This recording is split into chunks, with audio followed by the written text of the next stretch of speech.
Alam mo, isa sa pinakamasarap na pakiramdam ang pagmumotor ng long ride. Hindi pong pagsakay mo pa lang ng motor, pagpapaandar ng engine, may mararamdaman ka ng kakaibang saya. Dahil kapag nagmumotor ka na sa mahabang biyahe, talagang nakakawala ng stress at ma-appreciate mo pa ang ganda ng mundo. Hindi pong habang nagmumotor ka, masasabi mo na lang sa sarili mo na, wow, ang sarap palang mabuhay. Ang ganda pala ng mundo. Lalo na kapag ang patakbo mo ay chill lang. I-enjoy mo lang talaga ang moment. Madami kasi tayo kanya-kanyang problema sa buhay eh.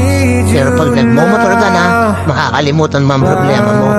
Lalo na kapag maganda ang view, maganda ang kalsada, tapos di mo namamalayan, nagkakaroon ka na pala ng positive mindset.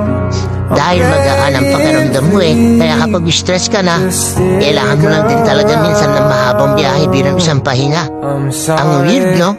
Kasi nakakapagod magmotor. Pero ito yung pahinga na gustong gusto ng marami. Pero sasabihin ko sa'yo, hindi katawan ang napapahinga kapag naglo-long ride ka.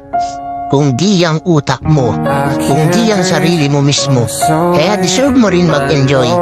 Deserve mo makarating sa magagandang lugar. Deserve mo ng bagong experience, ng bagong kwento. Ang buhay isang mahabang biyahe.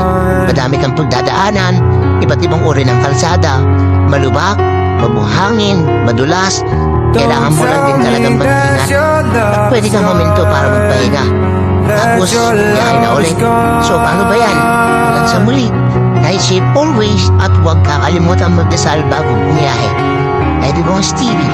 Peace.